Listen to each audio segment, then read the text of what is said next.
KBS 열린 토론.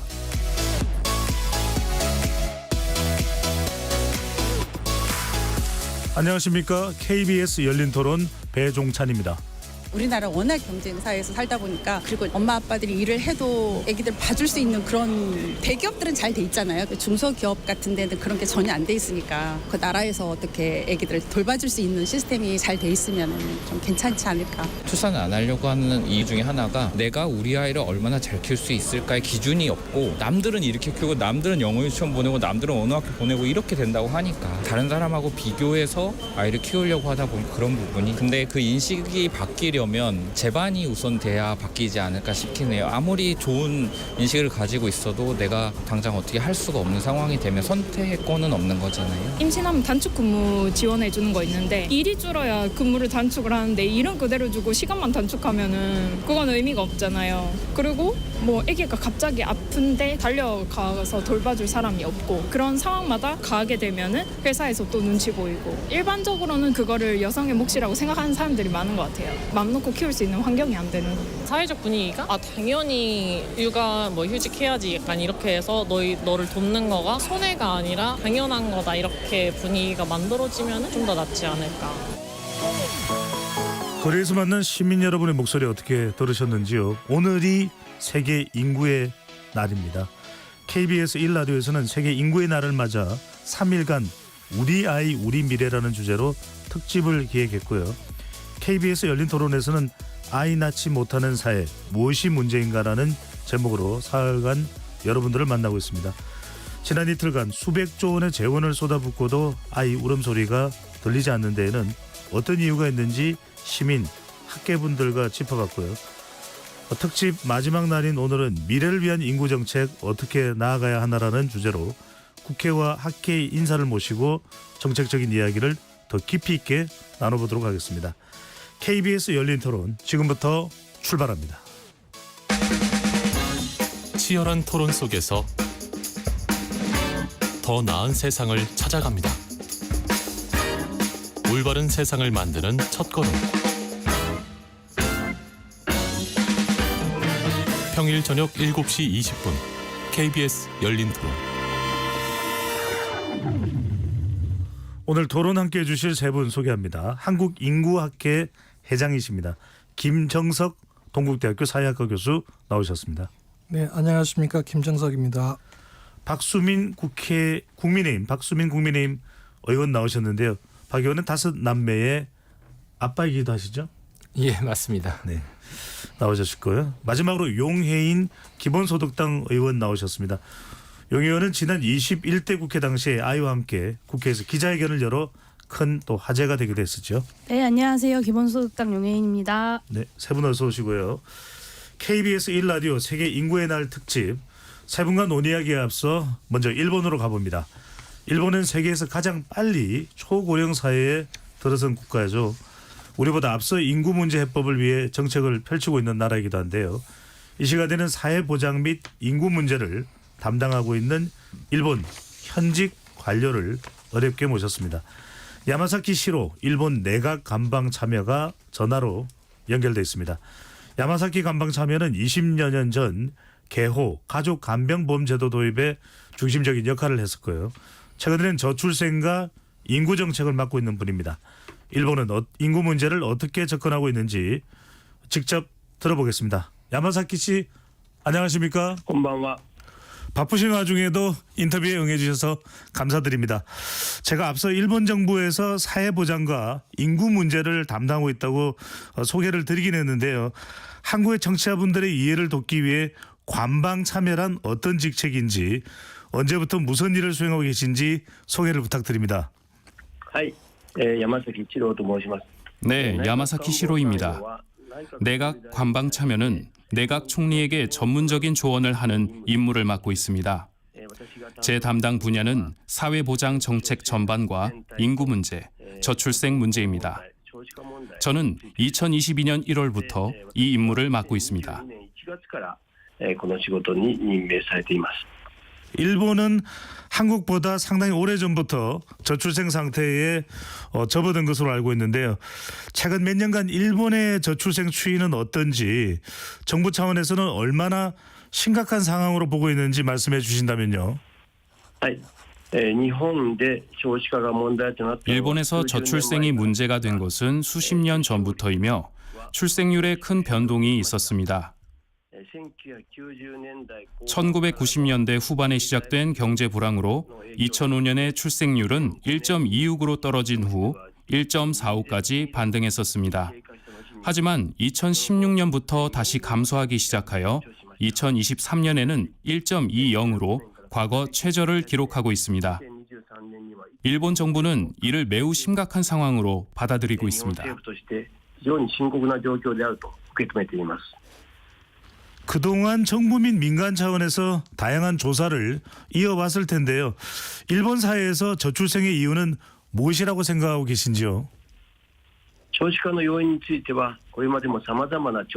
저출생 요인에 대해서는 지금까지 여러 조사와 연구가 이루어졌습니다. 그 조사 결과에 나와 있는 것처럼 저출생은 다양한 여러 요인과 관련이 있습니다. 저는 저출생은 지금까지 수십 년간의 경제, 고용, 사회 상황에 얽혀서 축적된 복합적인 결과라고 생각하고 있습니다. 그리고 그 중에서도 가장 큰 영향을 미치고 있는 것은 젊은 세대의 소득과 고용 문제라고 생각합니다. 야마사키 참여께서 함께하고 있는 지금의 일본 정부에서는 저출생 문제 해결을 위해 어떤 정책들을 펴고 있는지도 궁금합니다. 최근 정책들도 함께 소개를 해주신다면요. 일본 정부는 2024년도부터 새로운 저출생 대책을 내세웠습니다. 세 가지 특징이 있습니다. 첫 번째로 종합적인 대책이라는 점입니다. 종합적인 대책이란 육아를 위한 금전적 지원이나 보육 서비스 확충뿐 아니라 젊은 세대의 소득 고용 안정과 맞벌이 세대의 일과 육아 양립을 위해 강력히 추진해 나간다는 것을 의미합니다. 그 안에는 남성의 육아휴직 취득률을 현재의 17%에서 2030년에는 85%로까지 대폭 끌어올린다는 목표도 포함이 됩니다. 두 번째로 저출생 대책을 위한 정부 지출을 대폭 늘렸다는 점입니다. 지금까지의 지출에 추가적으로 2028년도까지 3조 6천억 엔을 투자할 계획이며 이 투자는 향후 3년간 집중적으로 이루어집니다. 그리고 그 이후에도 2030년대 초반까지 추가로 지출을 늘릴 계획입니다. 세 번째 특징은 기업과 지역의 의식개혁에 힘쓰고 아이들과 육아를 위한 따뜻한 사회를 만들어간다는 점입니다. 이것은 기업과 지역 조직이 중심이 되어 노력해 나갔으면 하는 테마입니다.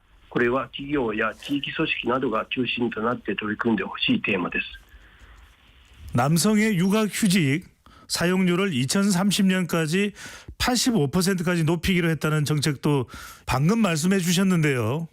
과거 야마사키 참여께서도 한 인터뷰를 통해 저출산은 남성과 기업이 육아를 자신의 문제라고 생각하지 않았던 것이 원인 중 하나다라고 짚으신 바 있습니다. 남성의 가사, 육아 참여가 중요하다고 생각하시는 이유는 무엇일까요?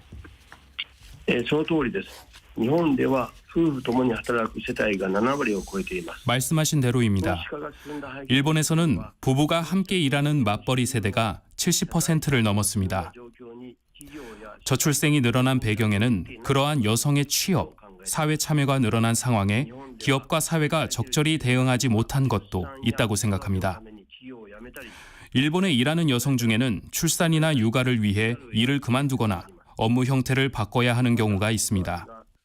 또 육아가 여성에게 집중되어 신체적, 정신적 부담 때문에 여성이 지쳐 있는 경우가 있습니다. 예전에는 대가족이나 지역사회가 있어서 가족과 지역사회가 공동 육아를 하는 경우도 많았습니다만 사회가 변하여 지금의 여성은 고립되어 있습니다. 남편이 육아에 참여하지 않는 경우 아이를 많이 낳지 못한다는 조사 결과가 있습니다.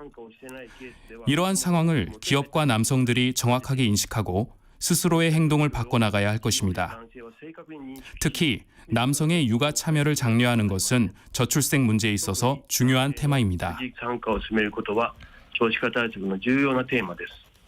저출생 대책에는 정말 많은 재원이 들어갑니다. 앞서 소개해 주신 대로 일본은 지난해 12월 앞으로 3년간 3조 6천억엔 우리 돈으로 약 31조 5천억 원 규모에 달하는 추가 재정을 투자하는 어린이 미래 전략이라는 새 저출생 정책을 발표했는데요. 이 큰 재원은 어떻게 확보하는 것인지 궁금합니다.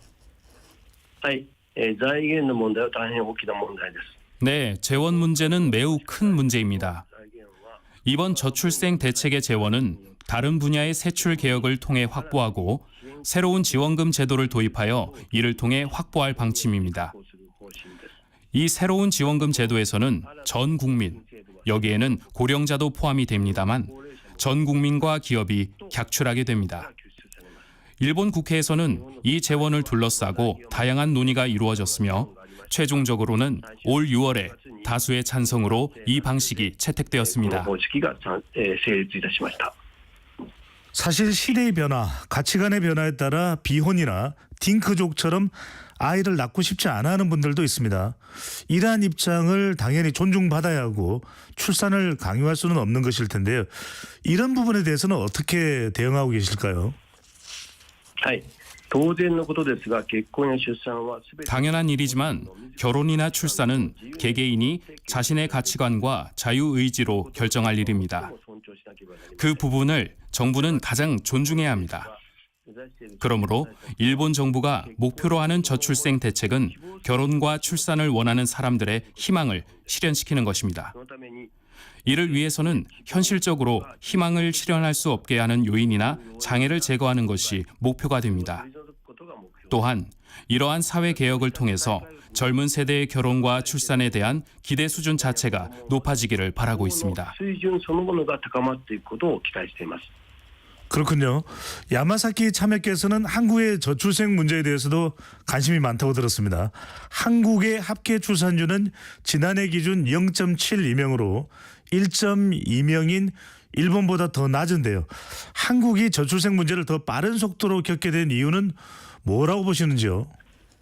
はい韓国においても少子化についてさまざまな調査や議論が行われていると聞いています。 한국에서도 저출생과 관련해 다양한 조사와 논의가 이루어지고 있다고 들었습니다. 또 한국 정부가 저출생 대책을 실시하고 이와 관련해서 다양한 검토가 이루어지고 있는 것에 대해 경의를 표합니다. 제가 한국 상황에 대해서 알고 있는 정보는 한정적이지만 그중 몇 가지 짚고 넘어가고 싶은 문제가 있습니다. 저는 일본과 한국 등 경제 성장을 이룩한 아시아 국가들이 저출생 상황에 직면한 데에는 공통의 사회 경제의 구조적인 요인이 있는 것은 아닌가 생각하고 있습니다. 첫 번째로 젊은 세대의 생활과 고용 환경의 문제입니다. 경제 성장을 이룩한 아시아 국가에서 젊은이들은 치열한 경쟁에 내몰리고 있습니다. 특히 교육 및 취업과 관련해서 획일적인 라이프 스타일이 확산되어 경쟁 사회 속에서 아이들 교육비는 늘어나고 있으며 소득과 고용의 격차도 발생하고 있습니다. 이것이 첫 번째 문제입니다. 두 번째로는 아까도 말씀드렸다시피 육아가 여성에게 집중되어 있어 여성이 신체적, 정신적인 부담 때문에 지쳐 있다는 것입니다. 그리고 세 번째로는 대도시의 젊은이가 집중적으로 몰려 있다는 것입니다. 일본에서는 도쿄에, 한국에서는 서울의 젊은이들이 몰려들어 이러한 대도시들은 출생률이 낮고 주택난도 심각합니다. 또한 한국이 일본보다 출생률이 낮은 것은 이러한 사회 경제의 구조적인 변화가 일본보다 급격히 빠르게 진행되고 있는 것이 영향을 주고 있는 것 같습니다. 일본과 한국 등 급속한 경제 성장을 이룩한 아시아 국가 간의 저출생 문제와 관련하여 다양한 정보와 의견을 교환하는 것이 매우 유용할 것으로 생각하고 있습니다. さまざまな情報や意見の交換を進めていくことが非常に重要なことだと考えています。 그런 문제가 있군요. 저출생 고령화 문제가 계속 심각해지자 최근 한국 정부는 인구 국가 비상사태를 선언, 범국가적으로 총력 대응할 것을 천명했는데요. 조만간 인구정책 전반을 다룰 정부 부처 인구전략기획부를 신설할 예정이기도 한데요. 오랜 시간 인구 문제를 다뤄오신 관료이자 전문가로서 이런 한국 정부의 대처에 대해서는 어떻게 보시는지요? はい。最近の韓国政府の対応は適切だった。 최근 한국 정부의 대응은 적절하다고 평가하고 있습니다. 인구 문제는 모든 사회 경제 정책과 관련된 근본적인 테마입니다. 또 장기간의 노력이 필요합니다. 그러므로 정부의 각 시책을 총괄하는 부문을 설치하는 것은 중요한 일이라고 생각합니다. 한국 정부는 지금까지 다양한 저출생 대책을 세워온 것으로 알고 있습니다만 앞으로 더욱 강화될 것이라 기대하고 있습니다. さらに強化されていくものと期待しています。 끝으로 인구 정책이라는 것이 단시간에 성과가 나기 힘든 정책이지 않겠습니까? 정부와 정치권, 시민사회가 모두 함께 위기 인식을 가지고 오랜 시간 노력해 나가야 할 텐데요. 이 인터뷰가 끝나면 생방송 토론이 이어질 예정입니다. 5 아이의 아빠인 여당의 의원, 워킹맘으로서 아이를 안고 국회에 등원했던 야당의 의원, 한국인구학회의 회장 이렇게 3분이 참여하는데요. 인구 정책을 세우는데 직접적으로 관여된 분들에게 하고 싶은 조언을 부탁드리면서 오늘 인터뷰를 마무리하겠습니다. はい、大変素晴らしい企画だと思います。私が最 네, 後に 매우 멋진 기획이라고 생각합니다. 第一は 제가 마지막으로 전하고 싶은 것은 2가지입니다. 첫 번째는 앞서도 지적한 것처럼 인구 문제는 정부뿐만 아니라 전 국민이 자신의 일로 자신도 당사자라는 위기의식을 갖고 대처해야 합니다. 육아를 하고 있는 세대뿐만 아니라 고령자나 아이가 없는 세대도 연금제도 등 사회보장제도를 통해 사회 전체의 지원을 받고 있습니다. 저출생은 그러한 사회보장 기반을 붕괴시킬 수 있기 때문에 사회 전체에 큰 영향을 미치는 문제입니다. 그리고 2번째로 저출생의 영향을 가장 크게 받는 것은 앞으로 태어날 다음 세대입니다. 현재를 살아가는 우리 세대의 행동에 따라 다음 세대의 생활 환경은 크게 바뀔 것입니다. 일본에서는 릴레이 마라톤이 아주 인기가 있습니다. 이 스포츠는 마라톤 주자가 바톤을 넘겨주며 뛰는 경기입니다. 저는 저출생 문제는 이 릴레이 마라톤과 같다고 생각합니다. 우리는 이 릴레이 마라톤의 첫 번째 주자입니다. 우리가 어떻게 달리고 어떻게 행동하느냐는 실은 다음 주자인 다음 세대와 연관이 있습니다. 즉, 우리의 행동은 지금보다는 미래에 태어날 다음 세대가 평가할 테마라고 생각합니다. 我々の行動は今の世代でむしろ次から生まれてくる将来世代が評価するだろう。 여러분의 멋진 토론을 기대하고 있겠습니다. 皆様の素晴らしい議論を期待しています。 잘 들었습니다. 오늘 인터뷰 감사드립니다. はいどうも。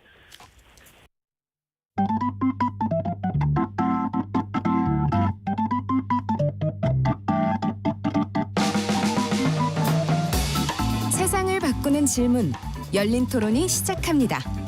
KBS 열린 토론은 언제나 열려 있습니다. 단문 50원, 장문 100원의 유료 문자 샵 9730 그리고 KBS 어플리케이션 콩으로 여러분의 의견을 남겨주세요. 김정석 한국인구학회 회장, 박수민 국민의힘 의원, 용해인 기본소득당 의원과 계속 토론 이어가겠습니다. 야마사키시로 일본 내각 관방 참여 인터뷰를 들어봤는데요. 세 분께 어떤 부분이 이 전문가의 인터뷰 내용 중에서 가장 좀 인상적인지 짧게 한 말씀씩 듣고 본격적인 토론에 들어가겠습니다. 김정석 회장께서는 어떻게 들으셨는지요? 네, 저는 야마사키 선생께서 여러 가지 말씀을 해주셨는데 우리가 어떠한 전략을 가지고 어떠한 정책 프로그램을 시행해야 될 것인가에 대해서 많은 도움되는 말씀을 주신 것 같습니다. 그러나 무엇보다도 제가 깊이 이제 공감하는 바는 저도 늘 강조하는 바이지만 이 결혼과 출산은 결국은 개인의 가치, 그다음에 그로 인한 선택의 문제인데 우리 사회가 이러한 가치와 개인의 선택을 존중해야 되지 않는가. 따라서 우리 정부가 해야 될 일, 특히 인구 정책, 저출생 정책과 관련되어서 우리 정부가 해야 할 일은 이러한 개인의 가치와 선택을 존중하면서 이들이 결혼하지 못하거나 출산하지 못하는 경우 이들을 어떻게 도와서 결혼과 출산까지 갈 수 있도록 해줄 것인가. 즉 국민의 행복 증진을 목표로 하고 예. 그 부수적 효과로서 우리가 출생 정책을 시행해야 되지 않는가. 저출산 극복해야 되지 않는가. 그런 말씀이 예. 저는 굉장히 필요한 말씀이라고 생각합니다. 자연스러운 동기부여가 필요하지 않은가. 박수민 의원께서는요. 저는 아까 그 복합 결과라는 그 표현이 귀에 많이 들어옵니다. 그래서 젊은 분들의 이제 소득, 고용, 금전, 보육, 정부 지출, 기업의 지역사회 의식 이렇게 전반적으로 이제 다 짚으면서 그게 복합된 결과다. 이런 표현이 들어와서 이제 거기에 당연히 수긍이 되는데 저는 사실은 들리기에 근데 일본도 아직 그 정확히 답을 찾아간 건 아닌 것 같다. 예. 근데 굉장히 근접은 해가고 있고 저는 이게 복합 결과를 넘어서 최종 결과라고 생각하거든요. 우리가 살아간 모습의 결과인 거죠. 예, 이렇게 열심히 살아온 대한민국이 어떻게 보면 이런 최종 결과를 받은 거라서 조금 더 일본보다 저희가 숫자도 좀 안 좋고 그러니까 조금 더 복합 결과를 넘어선 더 긴장을 해야 되겠다. 이런 생각이 좀 듭니다. 예, 용 의원님. 네, 말씀하신 것처럼 사실 일본이 상황이 안 좋다 하지만 0.71을 기록한 한국만큼은 아니거든요. 그러니까 한국은 정말 좀 유례를 찾아볼 수 없는 상황이고 전쟁 중인 우크라이나와 비슷한 수준인 거니까요. 예. 그러니까 복합 결과라는 단어에 주목해 주셨는데 저도 공감하고요. 그러니까 복합 결과라고 한다면 사실 그에 대한 대책도 그만큼 복합적이고 종합적으로 내놓아야 하는데 지금까지 우리의 저출생 대책이라는 것이 너무 임신과 출산 그리고 영유아기에만 집중되어 있었던 것은 아닌가. 그러니까 삶의 전 주기에 있어서 그 살기 좋은 어떤 조건들을 마련해 나가는 것이 저출생 문제 해결의 근본이다라는 말씀을 좀 드리고 싶고요. 예. 말씀해 주셨던 것 중에 가장 뒤에 이제 자세하게 말할 기회가 있겠지만 가장 큰 영향을 끼친 것이 뭐라고 생각하냐라는 이제 질문에 젊은 세대들의 소득과 고용 문제가 가장 큰 영향을 미쳤을 것이다라고 말씀하셨던 부분이 좀 이런 복합 결과라는 측면에서 우리가 또 주목해 봐야 하는 부분이 아닌가 싶습니다. 예. 교수님, 김정수 회장께 이 부분부터 먼저 여쭤봐야 될 것 같습니다. 일본의 경우에 전문가의 인터뷰 내용을 들어봤는데 우리보다는 그래도 일본이 나은 형편입니다. 우리는 0.7인명, 올해는 더 떨어질 수도 있다는 전망도 나오는데 어느 정도로 심각한 겁니까? 글쎄 이제 그 보통 학교 출산율을 0.7로 할 때 우리가 계산한 방식이 있습니다. 가령 남성 50, 여성 50으로 이루어진 이제 출산 가능 세대가 있다고 했을 때 그 사회에서 만약 0.7명 정도, 0.72명 정도의 학교 출산율이라 그러면 그분들이 낳을 수 있는 아이는 한 36명 정도 됩니다. 왜냐하면 여성이 50분이고 50분한테서 0.7의 숫자가 곱해지기 때문에 예. 36명 정도의 자녀가 출산이 되죠. 그럼 1세대 만에 100명에서 36명으로 감소가 될 수가 있죠. 근데 이게 한 세대가 더 지나게 되면 이제 36명 중에 18분이 여성이거든요. 18분 여성 곱하기 0.7을 하면 굉장히 숫자가 작아지죠. 한 16명 정도 이 정도 될 겁니다. 만약에 이제 그런 식으로 우리가 학교 출산율이 가지고 있는 그 의미를 산술적으로 기계적으로 이해하게 되면 굉장히 두려운 결과가 초래되죠. 그런 의미에서 앞으로 인구가 지속될 수 없는 상황이 벌어지지 않을까라는 말씀들은 할 수 있습니다. 그러나 이것은 우리가 이제 도식적이고 수량적으로 이렇게 접근하는 것이지 인구로 하는 것이 설령 그 학교 출산율이 떨어진다고 해도 예. 제가 방금 드린 말씀처럼 그렇게 무서운 숫자로 이렇게 현실적으로 다가오기는 굉장히 힘듭니다. 그래서 그 중간중간에 누적된 인구들이 있기 때문에 우리가 그것을 이렇게 숫자가 가져오는 두려움처럼 그 한꺼번에 넣기는 굉장히 힘들 거예요. 예. 적어도 분명한 것은 지금 0.7, 0.6 수준의 학교 출산율은 인구의 미래를 담보할 수 없는 수준이 틀림없고요. 그 자체가 큰 문제가 될 수 있고 그다음에 또 하나는 이 저출산이 가지고 있는 여러 가지 파급적인 효과가 있죠. 예. 지금 많이 말씀하시는 연금의 문제, 그다음에 국방 의무의 문제, 그다음에 생산 연령의 문제 등등해서 그것이 가지고 있는 파급적인 효과가 또 있습니다. 예. 방금 전에 김정석 회장께서 또 부분적으로 말씀을 주셨습니다만 연금의 문제, 국방의 문제, 또 사실 우리가 이게 당장 얼마나 줄어드느냐 체감이 잘 안 되기 때문에 앞으로 또 줄어들 것이기 때문에 박 의원님 이게 어떤 일이 벌어지는 것 되겠습니까? 계속해서 이렇게 학계 출산율이 획기적으로 계속 줄어드는 상황이 벌어진다면 우리 사회는 어떤 일이 벌어질까요? 이 정해진 미래와 정해지지 않은 미래가 있죠. 그래서 저희 나라 인구 구조가 이제 뭐 종형이라고 설명하기도 하는데 사실 제가 보기에는 이미 역피라미드거든요. 그래서 지금 이제 20만 명대 저희가 출생 숫자이기 때문에 그분들이 이제 생산 가능 인구가 되고 했을 때 그 인구가 엄청 적죠. 네, 그래서 이게 정해진 미래라서 이것이 가져올 수 있는 구조적인 리스크 요인들이 있고 우리가 대응을 해야 되는데 예를 들어서 내수의 문제라든지 말씀하신 국방의 문제라든지 그다음에 이제 결국은 사람이 일하고 사람이 소비하는 거니까 또 우리가 생산의 문제라든지 모든 부분에서 구조적인 심대한 변화가 이미 결정이 된 것이고 이것을 잘 대응하고 동시에 적응해야 한다 하는 게 제 기본 관점입니다. 여하튼 당장 뭐 손에 잡히지는 않더라도 엄청난 일이 파장이 벌어질 수밖에 없을 텐데 방금 전에 박수민 의원께서 저희 나라로 한 부분은 우리나라로 다시 죄송합니다. 정정을 하겠습니다. 네, 죄송합니다. 교수님 방금 전에 이제 야마사키 시로 전문가의 인터뷰 내용을 보면 일본도 도쿄에 집중, 우리도 이 대도시에 집중하는 것이 인구 문제, 저출생 문제도 영향을 준다고 했는데 이 수도권 집중 현상이 인구에 미치는 영향 어떻게 보시는지요? 사실은 이 수도권 집중 자체도 아까 복합 요인 중에 그 거대한 요인 중에 하나가 될 수가 있습니다. 이게 수도권 집중이 뭐가 문제냐 하면은요. 지금 한국의 서울에 그 교육, 일자리, 의료, 문화 모든 것들이 이제 집중이 되어 있죠.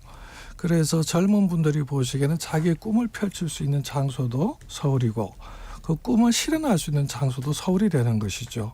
그러니까 교육과 일자리 등을 위해서 많은 젊은이들이 서울로 이제 집중하게 되죠. 그러면 이렇게 집중된 서울에서 그렇지 않아도 높았던 경쟁이 더 높아질 수밖에 없죠. 그것이 이제 주택 비용 문제도 발생하게 되는 거죠. 그리고 양질의 일자리라는 게 한정이 되어 있기 때문에 서울 자체에서도 그 양질의 일자리를 찾기 위해서 또 과열한 그 경쟁이 일어날 수밖에 없죠. 그러다 보니까 이렇게 결혼을 하기 위해서는 아까도 말씀이 나왔지만 일자리와 주택이 보장이 돼야 되는데 서울에서 그것을 찾기는 굉장히 힘들어지죠. 그래서 결혼을 못하고 출산을 못하게 되는 그래서 초저출산 현상이 발생을 하죠. 근데 이게 수도권에서 끝나는 게 아니라 이 자체가 지방소멸하고 연결이 됩니다.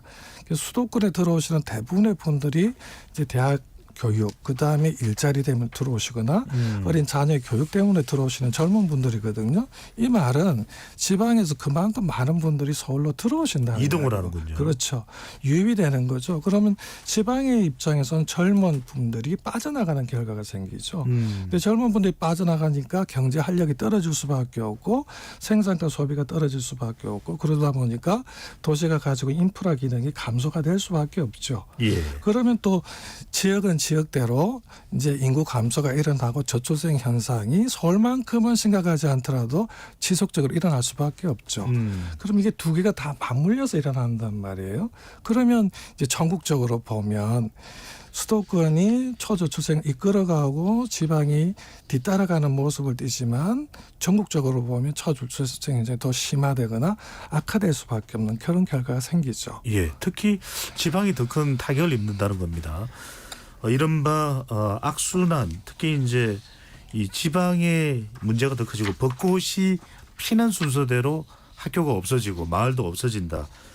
행정안전부에서는 지방소멸 대응기금 지원까지도 눈길을 끌고는 있습니다만 용 의원님 뭔가 대책이 있습니까? 대책을 세우고는 있습니까? 네, 일단 이제 대책을 말씀드리기에 앞서서 교수님께서 말씀하셨던 그러니까 젊은 사람들이 지역에서 자꾸 빠져나가고 고령화가 지역에서 가속화되고 서울로 이제 인구가 집중되고 이 문제에 대해서 좀 숫자로 말씀을 드리면요.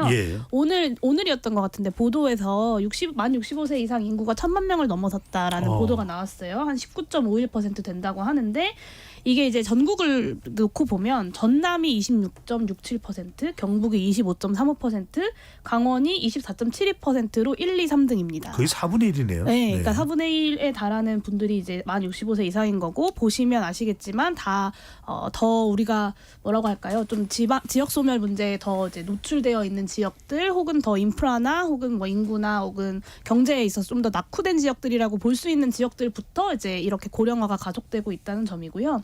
결국에는 이제 일자리 문제라는 점에 저도 동의를 하는데, 취업자 수의 비중을 보면 전체 취업자 수에서 비수도권이 차지하는 비중이 2000년 6월 기준으로 54%에 달했거든요. 근데 2024년 6월에는 49%까지 떨어졌어요. 그러니까 수도권에서 취업한 사람들의 비중이 그만큼 늘어났다는 이야기죠. 이거를 청년들로 더 넓혀서 본다면 더 심각한 상황이고요. 결국에는 지역의 일자리, 특히나 쓸만한 일자리를 얼마나 골고루 배분할 수 있는가가 이 수도권 집중 문제뿐만 아니라 저출생, 뭐 인구 위기, 지역 소멸 문제를 종합적으로 대응할 수 있는 대책이라는 거고, 저는 여기서 파격적인 정책들이 필요하다고 봅니다. 그러니까 결국에는 앞으로 대한민국의 어떤 국가 경쟁력과 기업 경쟁력, 그리고 지역에서의 경쟁력을 좌지우지할 수 있는 분야는 녹색 일자리와 첨단 디지털 일자리, 이 두 가지일 수밖에 없잖아요. 그러면 이 부분에 국가가 어느 정도 대규모의 투자를 하고 어떤 경제 전략들을 세우는 것은 불가피한데, 이 전략들을 세울 때 지역들 거점들을 중심으로 세우는 것이 필요하다는 것입니다. 뭐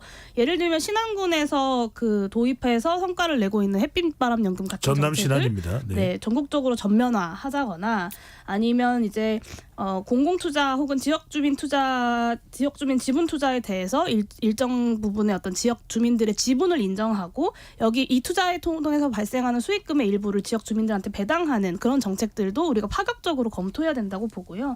지금 수도권에 있는 용인에 이제 반도체 단지를 집중하고 있는데, 공공투자 방식으로 정부가 인공지능이나 신기술 반도체를 육성한다고 하면 지역 거점별로 저는 단지를 충분히 조성할 수 있을 것이라고 봅니다. 결국에는 이런 산업혁신 정책들이랑 지역 균등 발전을 함께 엮어야만 문제 해결할 수 있다라는 것이 핵심입니다. 교수님, 학교도 서울에, 일자리도 서울에, 문화도 서울에, 방송국도 서울에, 다 서울에 있고 대도시에 있는데 부산도 인구가 위기라고 하는 그런 이야기도 나올 정도인데, 이게 뭔가 근본적인 대책이 될까요?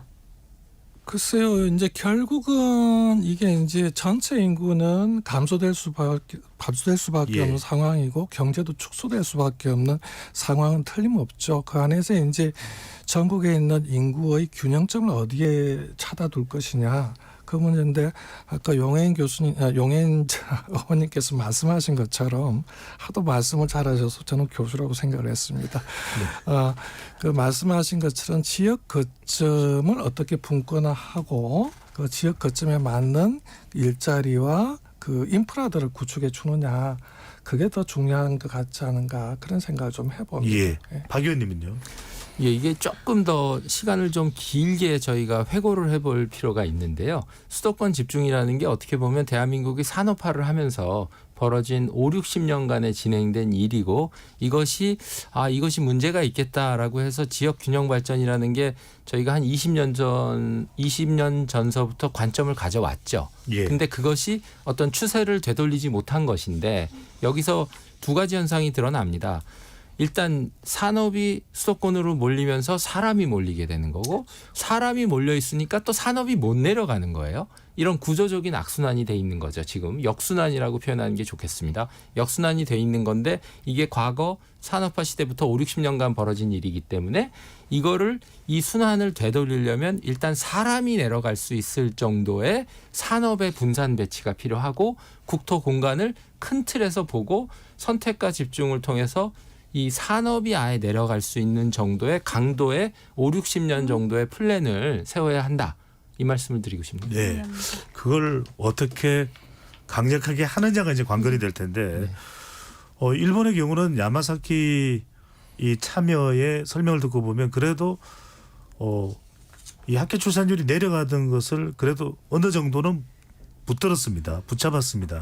자, 우리는 지금 속수무책으로 내려가고 있는데, 엄청난 국가 재원은 투입됐는데 이 관리가 되지 않았던 저출생 정책이 역대 정부에서 통하지 않았던 가장 큰 이유, 김 교수님 뭐라고 일단 짚어야 될까요? 글쎄 이제 몇 가지 특성을 저희가 이야기를 할 수 있을 것 같습니다. 과거 한 20년 되죠. 이제는 2005년부터 2006년부터 시작을 했으니까 정책에서 많은 그 돈이 투입이 됐는데 효과는 없었으니까 분명히 성공하지는 못한 정책은 틀림없는데, 근데 나름대로 제가 그동안의 정부 정책을 좀 평가해 보면 몇 가지 특징들이 있는 것 같아요. 네. 하나는 이게 이제 출산에 그다음에 결혼에 대한 가치관이 굉장히 다양해졌는데 다양해진 가치관에 대한 인식이 좀 부족하지 않았나. 출산을 안 하시고 또 결혼 안 하시고 사시겠다는 분, 자발적 비혼, 자발적 뭐 비출산이라 저는 부르는데 대표적인 게 딩크족이 될 수 있겠죠. 예. 그런 분들에 대한 이 인식이 좀 부족하지 않았느냐. 그래서 그런 분들은 우리가 어떻게 보면 저출산에 관한 여러 가지 정책을 펼칠 때 우선 집단으로 삼지 않고 그냥 존중하되 다른 집단, 아까 출산하지 못하는 집단, 그분들을 타겟으로 해야 되지 않냐, 그런 게 좀 있고, 그다음에 굉장히 적극적이고 단기적인 성과에 집중해 왔던 것 같아요. 그래서 제가 보면 장기적인 비전이 좀 모자랐던 것 같고, 무엇보다도 우리가 출산을 할 수 있는 환경과 분위기, 그다음에 조건을 만들어줘야 되는데 너무나 직접적으로 출산을 하시라는 것으로 이렇게 정책의 방향을 잡아오지 않았느냐.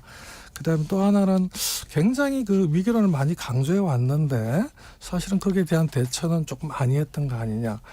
저출산 고령사회위원회가 컨트롤 타워로서 설정이 됐는데 그 역할을 보면 예. 충분하지 못하지 않았느냐. 그래서 아마 지금 정부에서는 인구부를 따로 신설을 해서 컨트롤 타워 역할을 제대로 하고 싶어하는 것 아닌가, 그런 생각을 좀 해봤습니다. 교수님 말씀 참 중요합니다. 출산은 강요가 아니라 인식의 전환이 필요하다라는 말씀을 주시는데, 역대 정부들의 저출생 정책이 통하지 않았던 가장 큰 이유, 용 의원께서는 어떻게 보시는지요? 네, 일단 뭐 돈을 엄청 쏟아부었다 이런 이제 분석들 많이 하는데, 사실 대한민국의 저출생 예산 지출이 다른 나라랑 비교하면 그렇게 크지도 않다는 점을 1차적으로 좀 지적해야 될 것 같고요. 보통 많이 거론되는 금액이 한 380조 원 정도인데 이게 2006년부터 2020년까지 이제 편성된 예산을 말합니다. 그리고 뭐 이 금액만 들어보면 굉장히 크게 느껴질 수 있지만 이 예산에는 고령사회 예산이랑 경제성장 관련된 예산들도 포함되어 있고,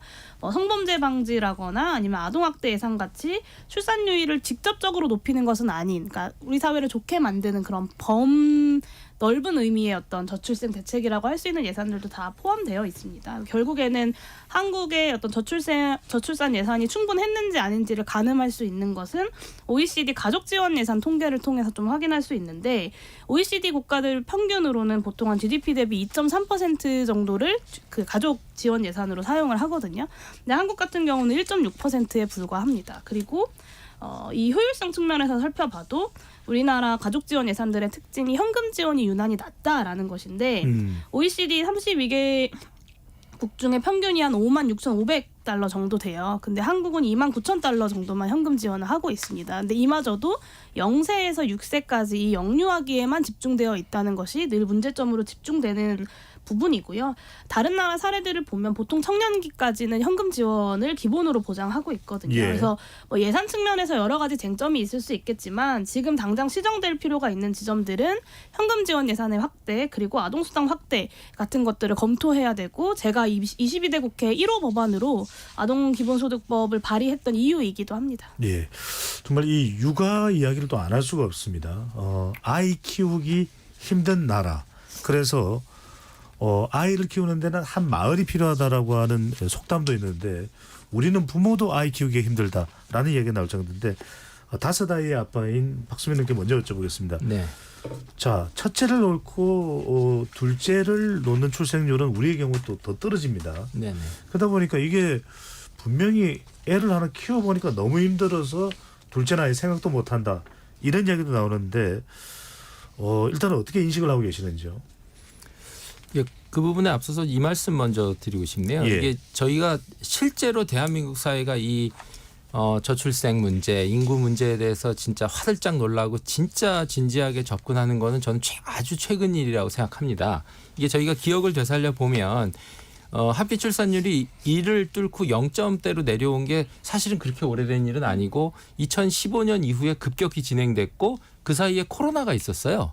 네, 그래서 저희가 이걸 국가적 아젠다의 최우선순위로 다룰 어떤 타이밍을 좀 놓친 부분이 있고 예. 지금이 이제 저희가 진짜로 진정성 있게 이것을 도전하는 첫 타이밍이다. 이런 말씀을 꼭 드리고 싶고요.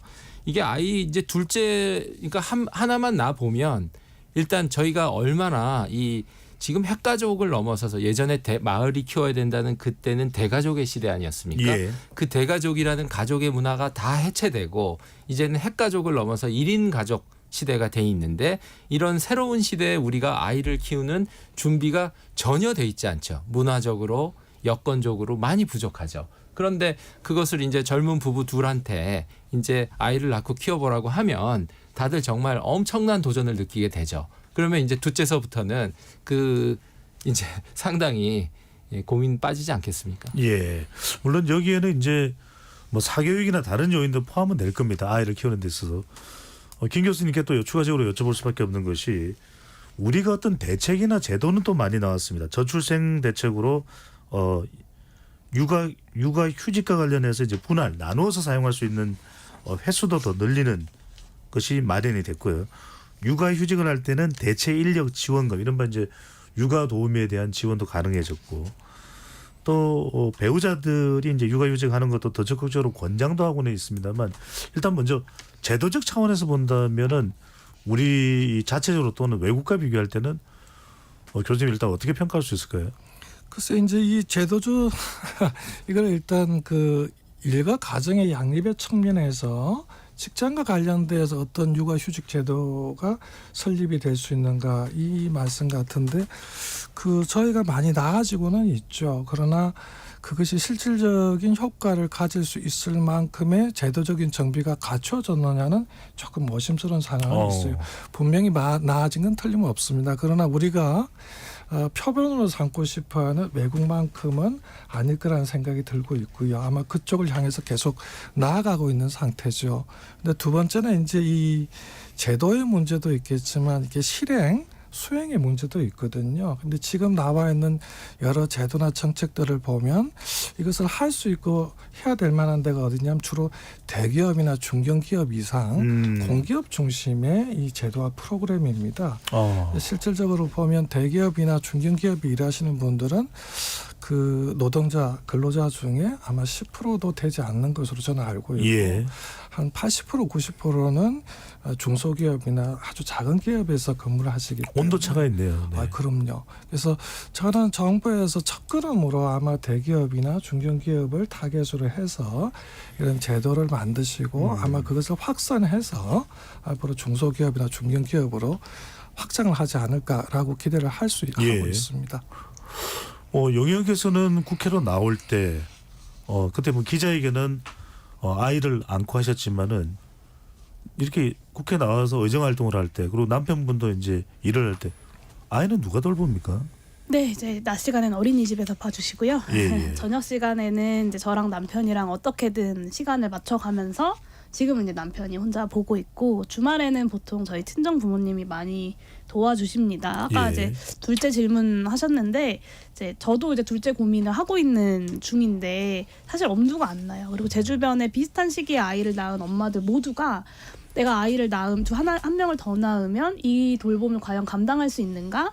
그리고 친정 부모님이 계속 나이가 들어가시는데 어떡하지? 그리고 내가 첫째 때는 어떻게든 경력 단절 안 되고 버텼는데 둘째 때도 과연 버틸 수 있을까?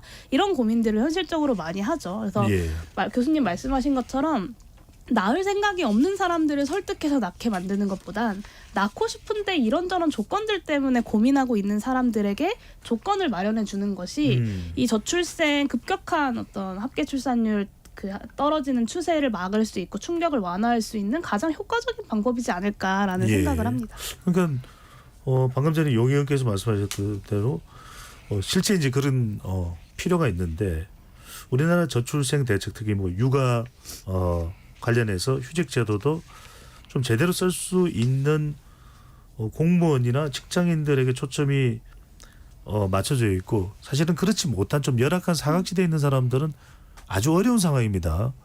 이런 건 어떻게 보시는지요? 네, 일단 뭐 정책을 전개할 때 공공부문이나 대기업 먼저 출발할 수밖에 없는 점들도 있죠. 뭐 주호일제 도입할 때도 좀 그렇게 진행을 했었고 육아휴직 같은 돌봄 정책 강화할 때도 마찬가지 상황들이 벌어지는데요.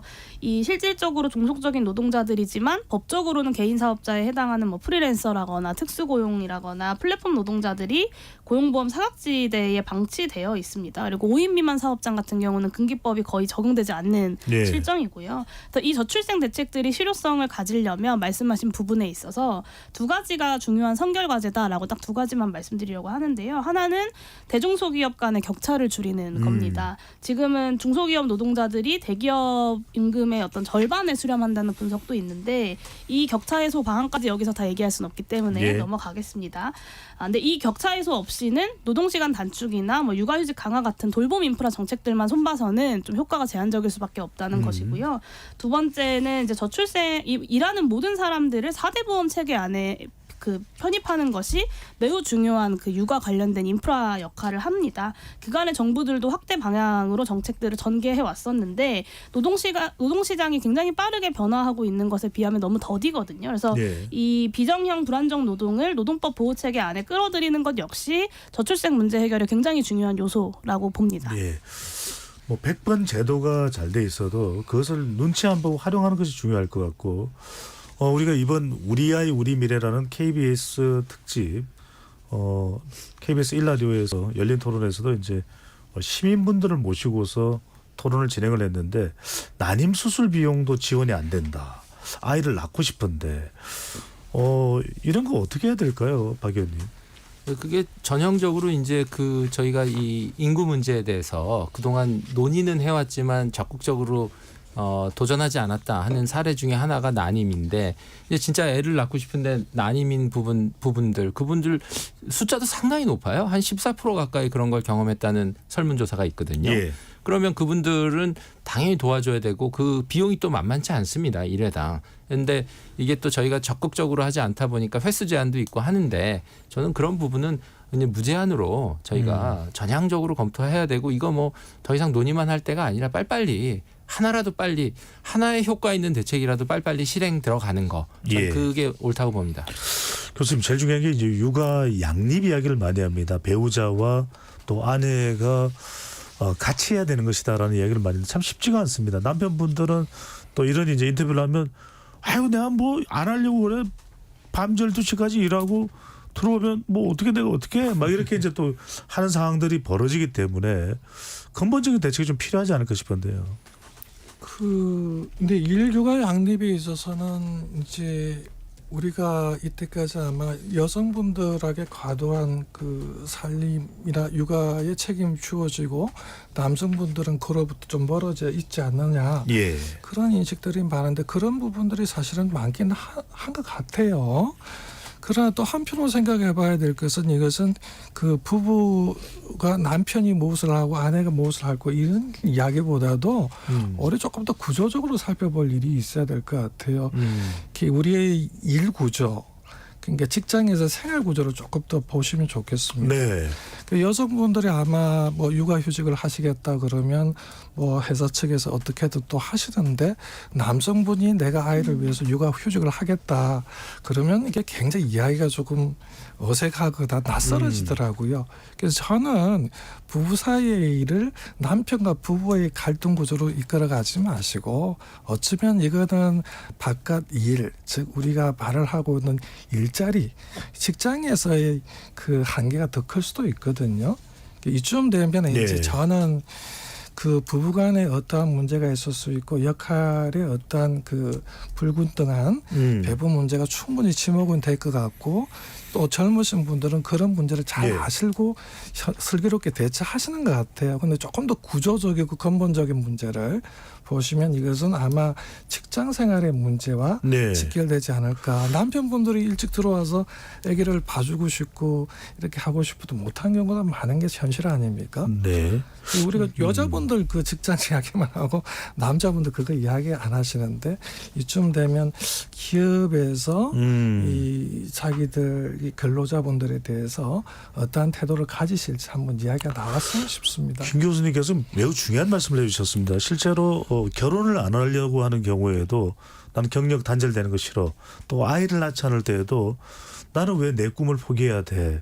이런 여성들이 참 많습니다. 우리가 그것을 단지 여성이라고 절대로 치부할 수는 없는 일이고요. 그리고 박 의원님께 여쭙고 싶은 것은 5아이 아빠입니다. 저는 네네. 박 의원님보다도 배우자이신 그 아이 엄마가 과연 5아이를 키워야 되고 또 임신해서 출산하는 과정은 다 계속 경력 단절될 수밖에 없는데 그때마다 여성들은 또 우울증이 오기도 하고 상대적으로 심각한 양성평등의 어떤 문제가 제기될 수밖에 없었을 것 같다는 생각이 들거든요. 네네. 이게 뭐 제 개인적인 말씀을 드리기서 좀 그런데 결론적으로는 저희 아내는 경력을 중단했죠. 예, 동시통역사였는데 뭐 더 할 수는 없었고 이제 제 경험으로 놓고 보면 저조차도 제 경력을 가기가 어려웠어요. 제가 기획재정부 관료였었는데 뭐 직장 생활에 큰 문제는 전혀 없었어요. 근데 이제 더 이상 일과 소득과 아이와 이게 감당이 안 되더라고요. 그래서 저도 제 인생에 대해서 다시 생각하고 다시 출발한다는 각오로 40대 중반에 제가 공직을 떠났죠. 네. 네, 그래서 이게 저한테 정말 벌어졌던 현실이에요. 근데 저는 운 좋게 이제 그때부터 다시 노력해서 아내랑 힘 합쳐서 이제 저의 삶을 다 재설계하고 아내의 삶을 다 재설계해서 이제 좀 건너가고 있죠. 그래서 이거는 저는 뭐 아이를 그래서 저한테 물으면 저는 이제 아이를 많이 낳는 거를 권하지는 절대 않습니다. 네, 제가 해보니까 1명 기르는 거 정말 어렵거든요. 네. 그 2명 정말 어렵죠. 그러니까 1명 첫째서부터 둘째까지도 이렇게 저희가 잘 기를 수 있는 여건과 이거를 정말 충실히 노력해야 된다. 그래야 뭐 경력을 떠나고 일을 떠나는 사람이 없는 거고. 네. 예, 저는 그래서 이거 아주 비상대책을 해야 된다고 생각합니다. 정말 이 저출생 대책과 관련해서는 많은 이야기들이 있습니다. 용 의원님, 이런 양성평등을 생각 안 할 수가 없는 게 여성들은 실질적으로 사회 생활에서 또 조직 생활에서 본인의 이 경력 활동에서 엄청난 타격을 받습니다. 아이를 낳고 돌아오면은 같이 대리로 출발했던 동료는 이미 과장이 되어 있고 자기는 여전히 대리고 이런 정말 근본적인 문제 어떻게 해야 될까요? 네, 일단 그 독방 육아와 경력 단절 이 2가지로 이제 이야기할 수 있을 텐데요. 교수님 말씀하신 것처럼 사실 남성들이 육아에 더 참여할 수 있는 제도적인 조건들, 각 기업들의 어떤 노동 조건을 개선하는 것이 여성들의 삶을 바꾸는 데도 굉장히 중요한 문제라고 생각합니다. 그래서 육아휴직에 남성이 6개월 이상 참여할 수 있도록 사업주들에게 의무를 부여하고 이것을 잘 수행하는 기업들에게 인센티브를 주는 방식들도 한번 검토해 볼 필요가 있을 것 같고요. 실제로 스웨덴에서는 남성 육아 할당제를 적용한 이후에 합계 출산율이 1.5명에서 1.98명으로 반등했다고 해요. 그러니까 480일의 육아휴직일을 부부가 나눠 쓰도록 했는데 이 중에 90일은 남성만 쓸 수 있게 만들었다고 합니다. 그래서 이런 좀 과감한 개혁들, 사실 이건 별로 과감한 것도 아닌데 좀 우리가 검토해 볼 필요가 있어 보이고요. 그리고 경력 단절 관련돼서 좀 말씀드리면 성별 임금 격차는 OECD 국가들 중에 30년 넘게 대한민국이 1위를 차지하고 있습니다. 2022년 기준으로 남성이 한 달 평균 412만 원 받을 때 여성이 268만 원 받고 있거든요. 그러면 이런 조건 속에서 아이를 낳고 누군가가 휴직을 해야 할 때 누가 휴직을 하는 게 더 합리적일까요? 당연히 임금을 더 적게 받고 있는 여성이 육아휴직을 하고 경력 단절을 겪게 되는 것이 굉장히 합리적인 일인 겁니다. 그 가구에 있어서는. 그러니까 이런 합리적인 가구의 선택들이 모여서 0.72라고 하는 아주 비합리적인 결과들을 만들어내고 있는 것이고 이 성별 임금 격차라는 것이 사실 정치권에서도 이해가 굉장히 떨어지긴 하는데요. 이 문제를 해결하지 못하면 경력 단절을 막기 위한 어떤 아주 미시적인 정책들을 내놔도 별로 효과가 없을 것이다. 그래서 이런 거시적인 정책들까지도 정치권이 좀 함께 고민하고 종합적으로 사고해야 된다라는 점을 강조하고 싶습니다. 예. 교수님 한순간에 될 수는 없습니다. 일각에서는 이런 이야기도 합니다. 양성평등 문제를 극복하기 위해서 여성들이 출산하고 오면은 승진 점수를 파격적으로 줘서 대리는 과장으로 출산하고 오는 사람들은 바로 부장을 달아줘야 된다. 이런 이야기도 나오는데 임금도 뭐 호봉이든 연봉이든 최고급으로 조정을 해줘야 된다. 이런 이야기까지 나오는데 어떻게 보시는지요? 그것은 좀 각자 입장이 다르지 않을까요? 가령 요즘처럼 저는 굉장히 듣기 싫어하는 말, 불편한 말씀이긴 합니다만 출산이 예국이다라는 말씀들을 어떤 분들은 하시는데 그게 이제 예국 점수로 해서 그렇게 승진을 시켜드릴 수도 있겠죠. 그는 그분들 입장에서 그렇게 하실 수 있고, 근데 만약에 제가 회사를 운영하는 입장이라면 어떤 이유로든 뭐 그렇게 안타깝지만 그 한 계급, 두 계급 여러 급을 올려서 그렇게 성질을 시켜준다는 것은 회사의 업무상 그런 게 가능할까요? 근데 그 참으로 그것은 보는 분의 입장에 따라서 어떠한 가치를 인정해 주느냐 그 문제 아닐까요? 예. 기업에서 그게 가능한 이야기인지 잘 모르겠습니다. 다만 예. 출산과 양육을 하시더라도 경력의 단절이 없이 일이 이어질 수 있고 그 일이 이어지는 가운데서 자신의 업무 능력이 새로운 직급에 부합되는 결과가 초래될 수 있다면 또 그렇게 돼야 한다면 또 그렇게 되게 만들어준다면 그것은 우리가 충분히 논의할 수 있는 이야기가 아닌가 싶습니다. 네. 박 의원님도 말씀하셨듯이 아내분이 이제 통역사의 경력이 이제 완전히 단절되는 그런 상황도인데 방금 전에 현실적으로 이익을 추구하는 기업이 출산을 하고 왔다고 해서 급여를 더 높여주고 또 성진을 시켜줄 수 없다면 사회적으로는 그런 가치 대응을 어떻게 할 수 있을까요? 여성들을 배려하는 어떤 게 가능할까요? 제가 이런 좀 동떨어진 사례지만 저희가 코로나 전하고 코로나 기간을 지난 이후에 그 많은 직장들에서 회식 문화가 달라졌다는 얘기를 제가 듣고 있거든요. 네. 그렇지 않습니까? 예. 네, 그래서 이제 예전처럼 이렇게 회식하는 게 없다 하는데 제가 이 말씀을 드리는 이유는 저희가 생각을 바꾸면 쉽게 바꿀 수 있는 것들이 있습니다. 그래서 아까 일본 사례에서 복합 결과다. 제가 그 단어에 주목해야 된다 했는데 이게 문화, 여건, 그리고 제도 이런 것이 하나로 어울려져서 나오는 결과거든요. 그러니까 저희들의 생각이 일단 생각이 중요합니다. 아이를 진짜 낳고 기르고 하는 그 우리의 노력과 그 일상의 도전을 높게 치는 우리의 문화와 인식이 자리를 잡아야 되고 네. 거기에 맞지 않는 제도는 당연히 바꿔줘야 되는 것이고요.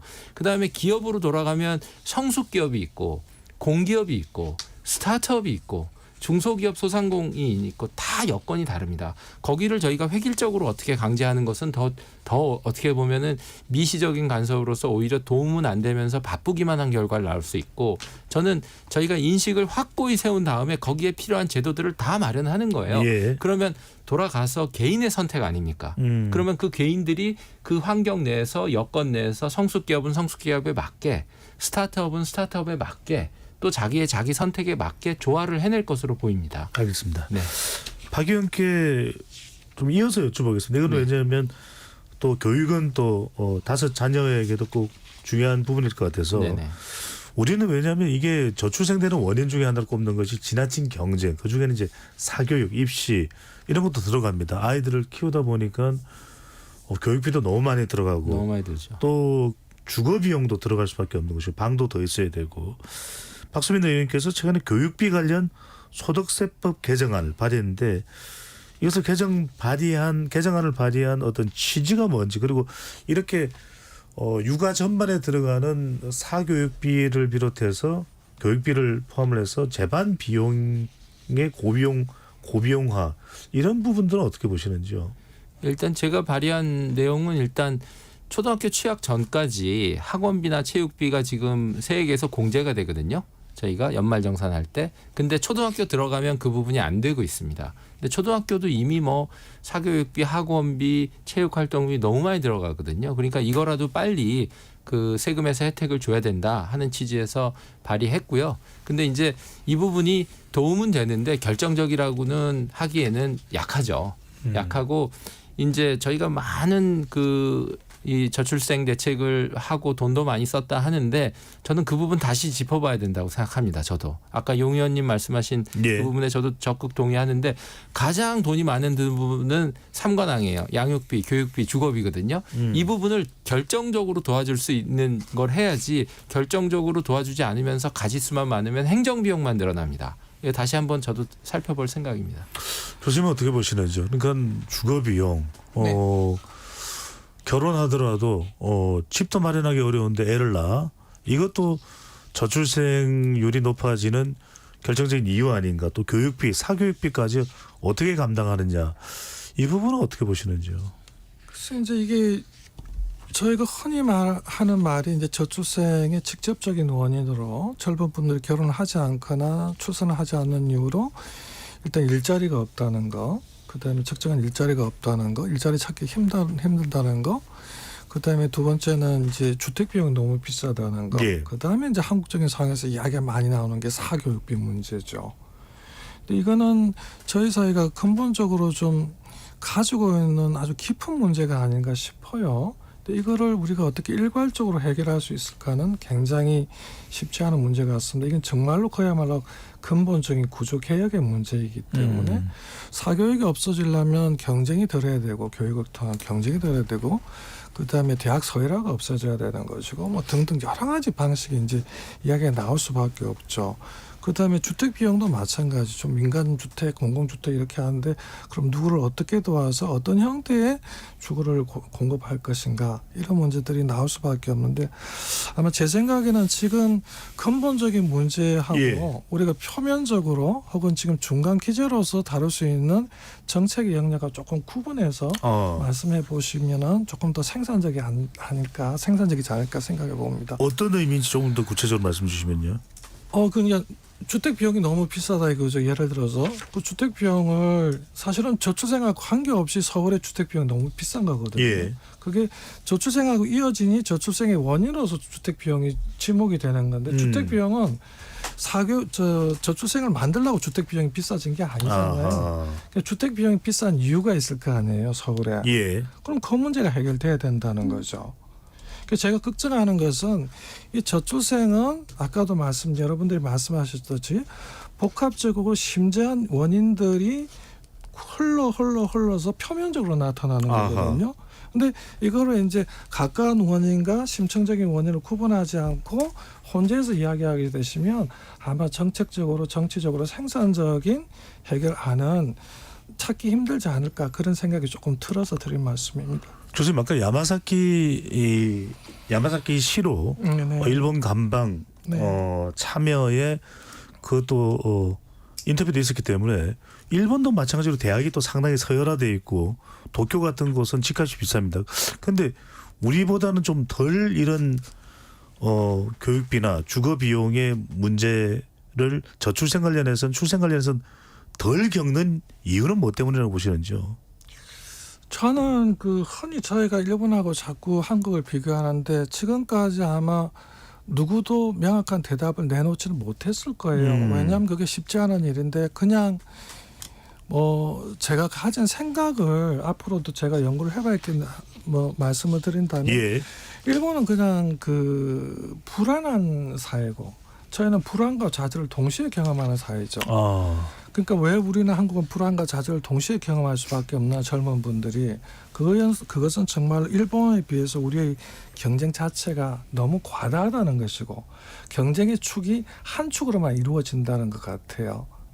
그러니까 한 축으로 이루어진다는 건 모든 자원의 정점을 하나로 보기 때문에 다른 여러 축으로 경쟁이 확산되거나 완화되거나 분산될 가능성이 별로 없다는 거죠. 우리가 가는 삶의 방향의 길이 너무나 한 길이 아닌가 하는 생각이 조금씩은 들어요.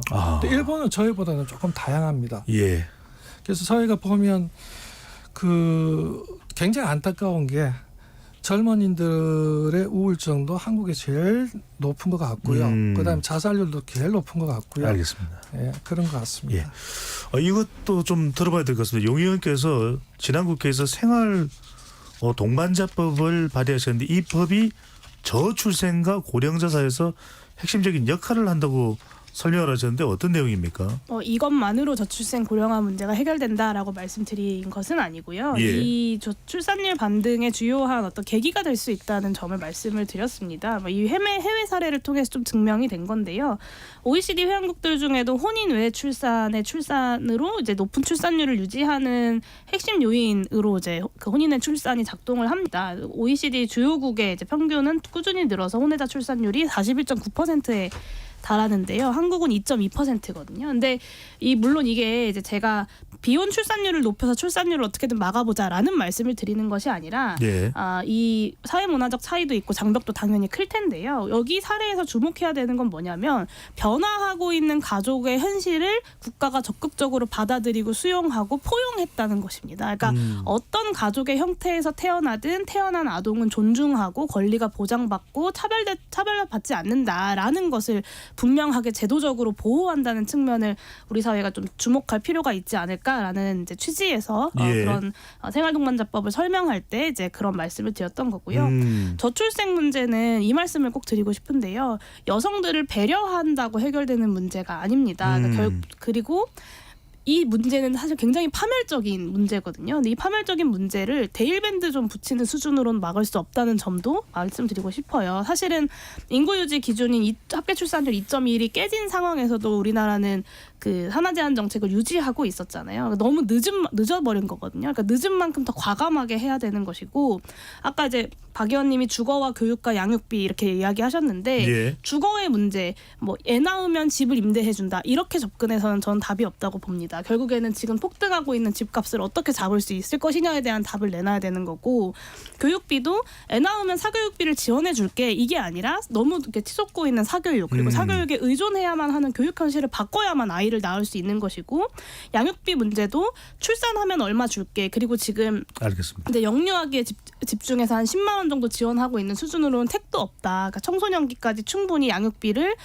지원할 수 있는 정책으로 패러다임을 바꿔야 저출생 문제를 해결할 수 있다. 이렇게 말씀드립니다. 아이를 낳는 것이 짐이 되는 것이 아니라 아이를 키우고 낳는 것이 행복한 일이고 아이의 울음소리가 즐거운 음악 소리가 되는 그런 사회를 말씀하시는 건데 끝으로 이제 KBS 열린 토론 우리 아이 우리 미래 특집 이제 마무리를 해야 될 시간인데요. 자, 정부가 국회에서 통과가 된다면 인구전략기획부가 이제 신설될 텐데 뭐 신설될 것을 가정으로 해서 가장 우선적으로 새로 신설되는 인구전략기획부가 우선적으로 해야 될 일이 뭘지 짧게 30초씩 시간을 밖에는 못 드릴 것 같은데 주문을 해 주신다면 먼저 박수민 의원부터. 저는 이 소팅이라 그러죠. 빨리 정리를 해야 됩니다. 중요한 일이 있고요. 저는 공간 재배치, 국토 공간 재배치가 굉장히 중요하다고 생각하고요. 수도권 과밀의 문제 저희가 논의했죠. 그리고 중요한 일이 있고 또 급한 일이 있습니다. 예. 네, 급한 일은 지금 이제 시간의 배려, 시간을 탄력적으로 쓸 수 있게 해주는 문제. 그리고 아직 정파 간에 이제 공감되는 부족하지만 어떤 육아 도우미 외국인들이 들어오는 문제라든지 그래서 예. 급한 거 중요한 거 이걸 빨리 정리를 하고 그동안 효과가 적었던 일들은 오히려 빨리 없애야 된다고 생각합니다. 알겠습니다.